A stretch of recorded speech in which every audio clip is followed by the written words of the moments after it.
PM किसान योजनेचा पुढचा हप्ता कधी येणार यावर सध्या जी चर्चा सुरू आहे, तर त्या चर्चेबाबत अनेक चुकीच्या बातम्या येत असताना तुम्हीच हे उपाय केले नाही तर तुमचा हक्क कायमचा बंद होऊ शकतो. सोबतच पीएम किसान मध्ये जी 12,000 रुपयापर्यंत वाढ होणार आहे, तर त्याचा देखील लाभ तुम्हाला मिळणार नाही. तेव्हा हा व्हिडिओ पहा आणि सत्य माहिती जाणून घ्या. चॅनलवर नवीन असाल तर सबस्क्राइब करायला विसरू नका.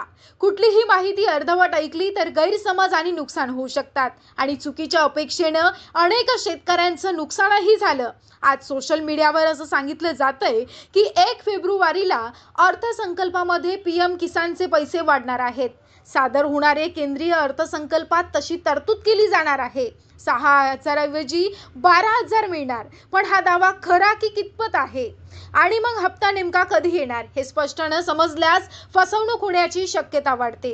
तेव्हा या 12,000 रुपयांचा लाभ मिळण्यासाठी सरकारनं जी अट जाहीर केली, पूर्तता न झाल्यास तुमचा आता कायमचा हप्ता बंद होऊ शकतो. त्यासाठी आता काय करावं लागणार आणि पीएम किसानचा हप्ता नेमका कधी येणार याबाबत अनेकांच्या मनामध्ये एकच प्रश्न आहे. आधी थोडक्यात वस्तुस्थिती पाहूयात. पीएम किसान योजनेअंतर्गत दरवर्षी 6,000 रुपये 3 हप्त्यांमध्ये दिले जातात. मागील हप्ता नोव्हेंबर 2024 मध्ये अनेक शेतकऱ्यांच्या खात्यामध्ये जमा झाला होता. म्हणजे आता प्रश्न असा आहे की पुढचा हप्ता कधी येणार आणि 1 फेब्रुवारीच्या अर्थसंकल्पात खरंच 12,000ची घोषणा होणार आहे का? तर ऐका, सध्या अधिकृत माहिती अशी आहे की पुढील हप्ता फेब्रुवारी अखेर किंवा मार्चच्या पहिल्या आठवड्यात येण्याची शक्यता असते. कारण या आधीचे हप्ते देखील याच कालावधीमध्ये दिले गेले आहेत. आणि 12,000 रुपये वाढण्याबाबत हे लक्षात ठेवा, अर्थसंकल्प लागू होईपर्यंत 1 फेब्रुवारीला पीएम किसानची रक्कम वाढवायची असेल तर त्यासाठी स्वतंत्र सरकारी घोषणा आणि नियम बदल आवश्यक असतो. सध्या तरी याबाबत कोणतीही अधिकृत घोषणा झाली नाही. पण जर तुमचं नाव यादीत असून देखील पुढचा हप्ता अडकू नये असं वाटत असेल, तर जर तुम्ही अजूनही तुमचा किसान आयडी किंवा फार्मर आयडी बनवला नसेल तर तुमचा हप्ता कायमचा बंद होऊ शकतो. हा सर्व कामे बाजूला आणि सर्व आज आपला किसान आयडी म्हणजेच फार्मर आयडी तयार करा. माहिती आवडली असेल तर इतरांना शेअर करा आणि चॅनल सबस्क्राइब करा. मराठी अस्मिता, मराठी मन, मराठी परंपरेची मराठी शान. मित्रांनो, आमच्या या 56 इंची आणि जागतिक महासत्ता असलेल्या या देशामध्ये सगळ्यात जास्त वाईट अवस्था असेल तर ती म्हणजे निराधारांची. निराधार योजनेचा लाभ घेणारे वेगवेगळ्या योजनेच्या नावाखाली अनेक लाभार्थी आहेत. मात्र याच्यामध्ये काही बोगस लाभार्थी असू शकतात. मात्र बरेच निराधार असे आहेत की त्यांना कुठेतरी 2 मुले आहेत, मजुरीचं काम करत होते आणि ती मुले कुठेतरी उडून वायले झाले किंवा बाहेरगावी नाशिक किंवा मोठ्या शहरामध्ये काम करण्यासाठी गेले आणि ही म्हातारी किंवा म्हातारा एकटंच घरी राहते किंवा दोघंच म्हातारा-म्हातारी राहतात आणि त्यांना महिन्याला तुटपुंजी रक्कम कुणाला 1,300 येतात तर कुणाला 1,500 येतात आणि त्यातच सरकार वेगवेगळे घराणे ही 7.5चे ग्रहदशेचे घराणे या निराधारांच्या मागे लावत असतं.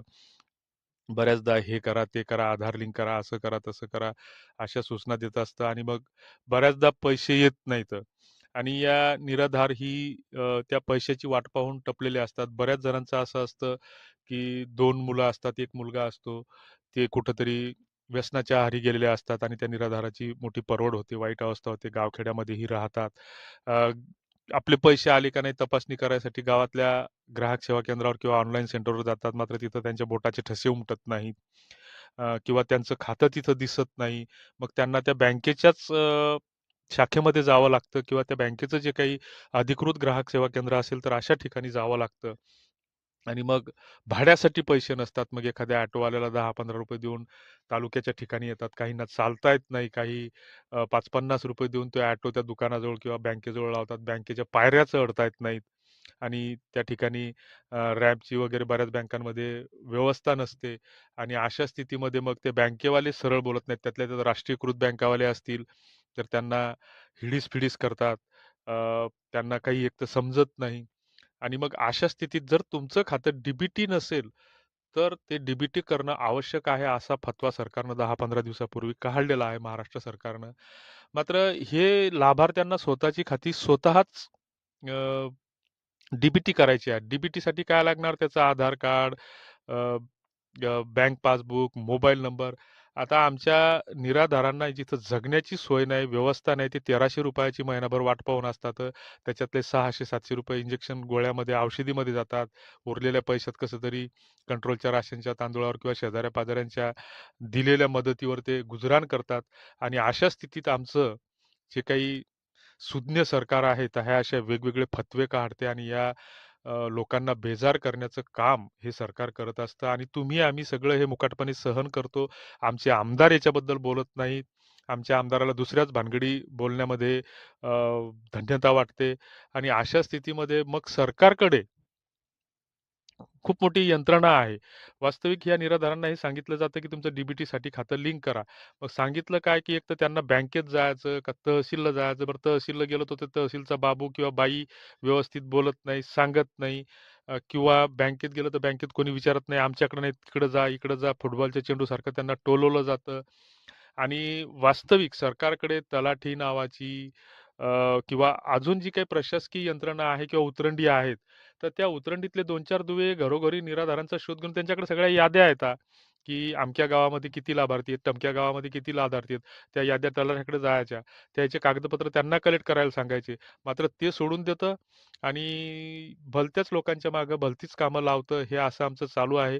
तर जे कोणी राजकीय कार्यकर्ते असतील, त्या आमदाराचे चेलेचपाटे असतील, तर त्यांनी ह्या गोष्टी स्थानिक आमदारापर्यंत पोहोचवा, की ह्या निराधारांची ससेहोलपट थांबवा आणि या लोकांना त्या कामासाठी लावा. आम्हाला असं वाटतं. तुम्हाला काय वाटतं ते कमेंट बॉक्समध्ये नक्की